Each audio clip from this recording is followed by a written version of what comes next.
Ciao amici, ben ritrovati. Oggi parliamo di un inchiostro che mi piace, anche se purtroppo ormai, come la gloriosa Omas, non è più in produzione. Parlo dell'Omas Brown.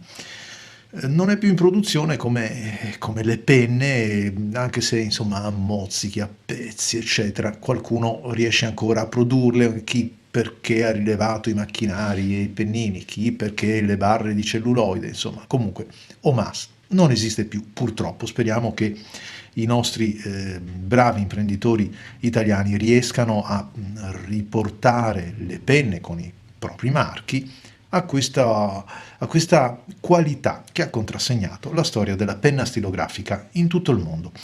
Omas ovviamente non produceva gli inchiostri, chissà chi li produceva per suo conto, e nemmeno, devo dire, si sono mai guadagnati una grossa stima da parte degli appassionati. Uno perché qualche tinta, come per esempio il blu, può diciamo creare qualche problemuccio di intasamento nei nostri conduttori, nei pennini, quindi insomma lavarli sempre bene, eccetera. Però insomma non hanno questo grande nome. Però questo marrone a me piace, è un marrone di quelli che piace a me, forse chiamarlo marrone potrebbe essere quasi improprio perché comunque è un marrone chiaro, un marrone con molto richiamo al mattone, all'arancione, al copper, insomma lo vedremo fra poco. Due parole sul calamaio, ottagonale, quindi unico nel suo genere, non proprio unico ma insomma molto riconoscibile, la scritta Omas anche in rilievo sul tappo, insomma ne fanno un calamaio abbastanza riconoscibile. L'imboccatura non è particolarmente generosa ma neanche troppo stretta, insomma meglio di tante altre cose che troviamo in commercio. Buona la solidità una volta appoggiata, quindi ci passano dentro penne anche un pochettino più corpulente e si ha quell'agio, quella possibilità di inclinarlo per andare a pescare anche le ultime gocce, se non proprio le ultime, ma insomma i residui che troviamo in questo calamaio, un calamaio di vetro, un vetro oscurato, quindi molto utile e ben progettato per la conservazione e la protezione dell'inchiostro.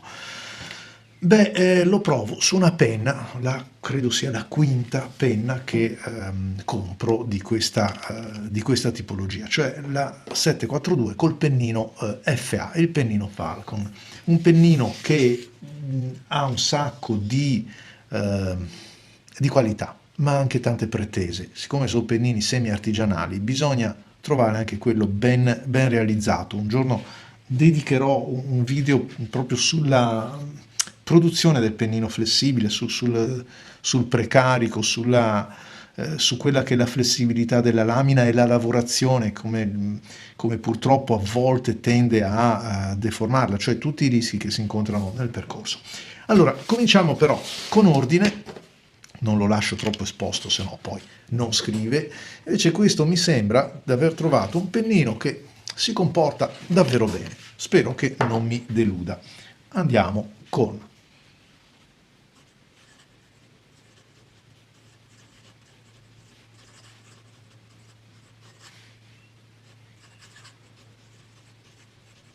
che bell'inchiostro, ricchissimo di sfumature. Sì, mi direte, c'è anche un pennino che insomma lo aiuta molto in questo, è vero, però è un inchiostro che passa dal marrone più intenso a quello più chiaro, e guardate anche poi il riscontro, ma lo analizzeremo dopo. Stiamo parlando di che cosa? Di una Pilot Custom 742 con il pennino FA, col pennino Falcon. Ma l'oggetto, diciamo, del nostro incontro di oggi è l'inchiostro, ed è un inchiostro che è vero che appare abbastanza, chiamiamolo così, liquido, per usare un termine e farmi capire. Non è particolarmente viscoso, anzi tutt'altro, ed è orientato assolutamente più verso la scorrevolezza. Però è una scorrevolezza, lasciatemelo scrivere, una scorrevolezza come per altri inchiostri. Mi viene in mente l'Aurora, per esempio, una scorrevolezza che è determinata proprio dalla composizione dell'inchiostro, non da qualche artificio che per esempio ci crea il film sotto la punta del pennino e quindi scorre e lo lubrifica e non riusciamo quasi a contenerlo nel suo movimento impazzito, perché a volte è così. Questo è un bel compromesso fra quello che ho sempre così espresso in questi termini, fra la scorrevolezza ed il controllo. Quindi quando mi trovo a metà, o perlomeno la metà è quella che Marco Chiari ha deciso di mettere qui in base al proprio modo di scrivere, alle proprie caratteristiche e gusti personali, vuol dire che trovo un inchiostro che mi consente di poter esprimere la mia grafia, il mio modo di scrivere, tanto così quanto se decido di fare qualcosa di un po' esprimere, un pochettino più creativo, posso usare lo stampatello minuscolo, quello maiuscolo, come decido io. E vedete che a seconda anche, qui c'è il pennino certamente, a seconda di quanto vado a premere, cioè erogare, l'inchiostro diventi più scuro, prenda corpo certamente, ma anche un po' di profondità. In altre parole, è un inchiostro che mi piace e me lo tengo anche da parte perché non so quanti altri riuscirò ad acquistarne, nel senso che è fuori produzione e ho visto che c'è qualche lotto ancora in giro, ma sapete, sempre difficile capire come sia stato conservato, come risulti poi una volta aperto. E un inchiostro che non ho mai visto che mi abbia passato il foglio. Qui stiamo parlando della carta Rhodia, che insomma è una carta che ci mette abbastanza al sicuro da questo punto di vista, ma l'ho provato anche su altre carte, allora lo mettiamo a confronto. Per esempio questo è un blocco pigna. Come potete vedere, andando a variare la fittezza del tratto, l'inchiostro prende corpo, pur mantenendo il suo timbro iniziale, ma è molto suscettibile, diciamo, da questo punto di vista, tanto è vero che, guardate, tra un extra fine come questo della Waterman Laureate e invece il pennino Italic Broad, guardate che passo diverso, cioè dove troviamo, spero che si possano vedere, dove troviamo delle pennellate di arancione in un tratto fine, qui troviamo e ritroviamo invece un marrone molto più preciso e aderente forse alla nostra idea generale di marrone, quindi più scuro, più profondo, e questo genere di variazione, quando vado ad utilizzarla su un pennino flessibile, ecco che mi crea quel contrasto, quel chiaro scuro che me lo fa tanto apprezzare, almeno a me piace particolarmente.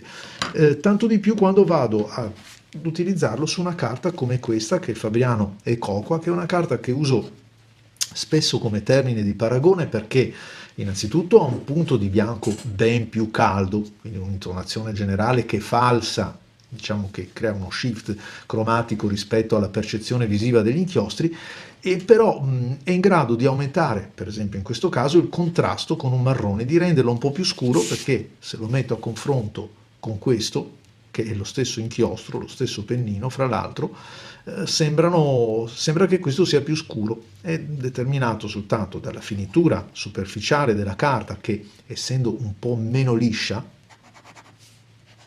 sentite, un po' meno liscia, crea quel principio capillare, lo aumenta un pochettino e quindi anche il flusso viene aumentato e di conseguenza, come abbiamo visto, anche la profondità del carattere. Quindi un inchiostro di quelli che io metto fra quelli un po' poliedrici, quelli che insomma non raccontano tutto al primo appuntamento, sono quelli un po' da scoprire, quelli che magari su qualche pennino, per carità, non lo metterò mai più perché non mi piace, ma su qualche pennino fanno la differenza.